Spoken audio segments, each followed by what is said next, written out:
नमस्कार मैत्रिणींनो, हॅपी विली फूड्समध्ये आपणा सर्वांचे स्वागत आहे। आज तुमच्यासाठी खास घेऊन आलेले आहे उकडीच्या मोदकाचं सारण कसं करायचं ते तुम्हाला आज दाखवणार आहे।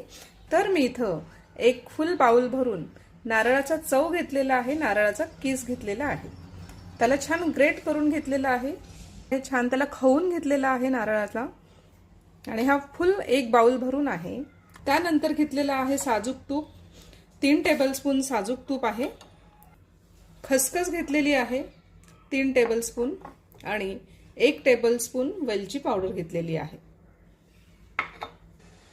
नारळाचा चव हा पूर्ण बाउल भरून होता, तर गुळ हा मी इथं अर्ध भांड घेतलेला आहे। तुम्हाला गोड आवडत असेल तर तुमच्या आवडीनुसार तुम्ही इथं घेऊ शकता। तर गुळ इथं अर्ध बाउल भरून मी घेतलेला आहे। तर चला पुढची प्रोसेस दाखवते। तुम्हाला गुळाचं प्रमाण किती आवडतं त्यानुसार तुम्ही गुळाचं प्रमाण घेऊ शकता।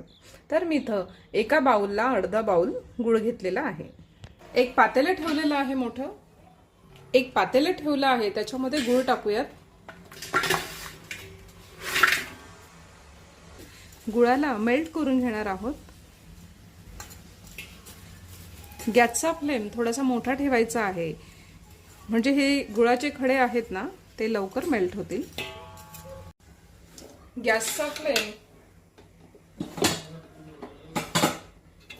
मोठा असला तरी चालेल, फक्त सारखं परतवत राहायचं आहे।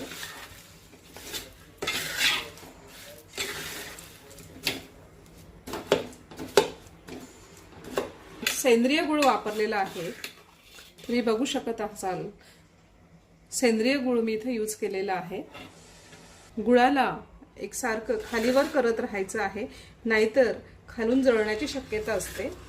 आता थोडे थोडे खडे राहिलेले आहेत, पूर्ण पाक करायचा नाही आपल्याला, तर मेल्ट होईपर्यंत त्याला परतवत राहायचं आहे। हे असे खडे पूर्णतः मेल्ट झाले पाहिजेत। गुळ मेल्ट झाला आहे। आता याच्यामध्ये खसखस घालूयात।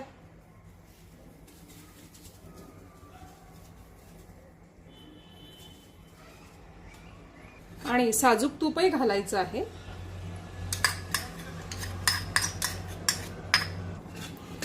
साजूक तुपामध्ये आणि गुळ हा गरम आहे त्याच्यामध्येच व्यवस्थित खसखसही भाजली जाईल। तुम्ही बघू शकत आहात की सुंदरसा असा गुळ मेल्ट झालेला आहे आणि खसखस छान त्याच्यामध्ये भाजली जात आहे। 2 मिनिटं आपण परतून घेणार आहोत। आता याच्यामध्ये नारळाचा चव घालायचा आहे। नारळाचा किस याच्यामध्ये घालणार आहोत।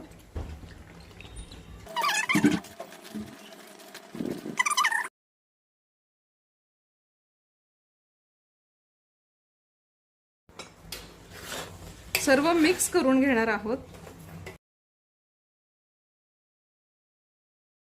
बघू शकत आहात की गुळाचा रंग किती सुंदर आलेला आहे।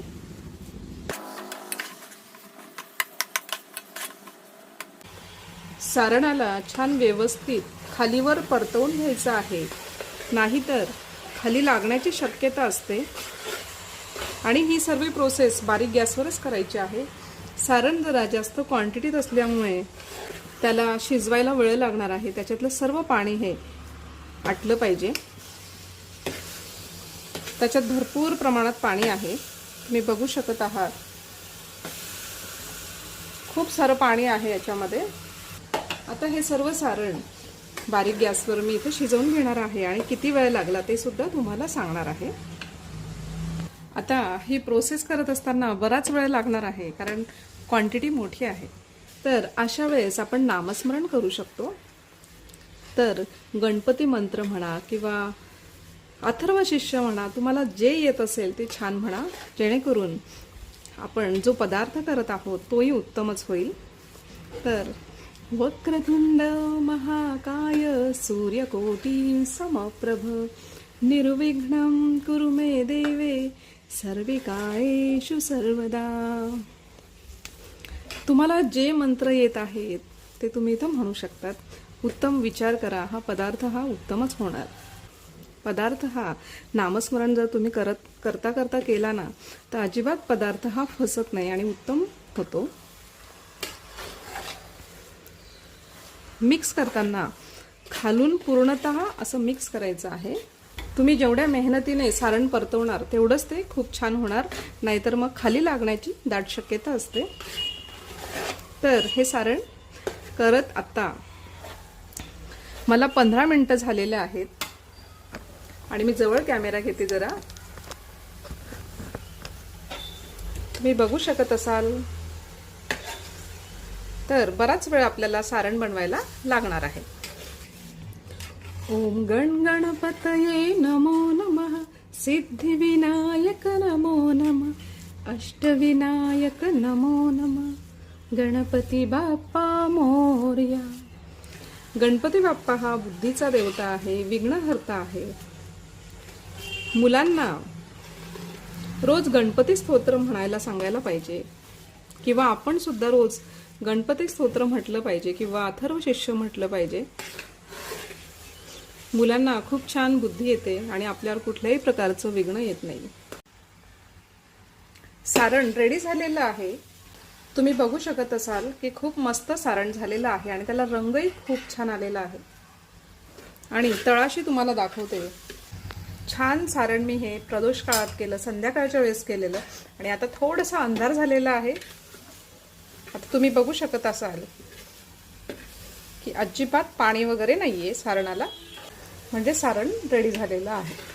आणि मस्त त्याच्यामध्ये खसखस वगैरे किती सुंदर आलेलं आहे ना.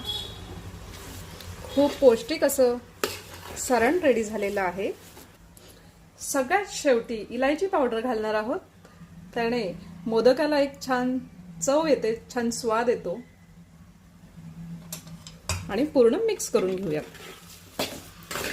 साधारणतः मला सारण करण्यासाठी पाऊण तास लागलेला आहे. आता गॅसची फ्लेम बंद करणार आहोत. साधारणतः मला पाऊण तास लागलेला आहे सारण बनवण्यासाठी. तुम्ही बघू शकत असाल की खूप सुंदर सारण रेडी झालेलं आहे. तुम्हाला जर हा व्हिडिओ आवडला असेल तर प्लीज माझ्या चॅनलला सबस्क्राईब करा. काय होतं ना, व्हिडिओ बघण्यामध्ये सबस्क्राईब करायला राहून जातं, तर प्लीज माझ्या चॅनलला सबस्क्राईब करा आणि आवडला असेल तर लाईकही करा आणि तुमच्या मित्रमैत्रिणींपर्यंत माझा हा व्हिडिओ पोहोचवा. व्हिडिओ बघितल्याबद्दल तुमचे मनापासून खूप खूप धन्यवाद.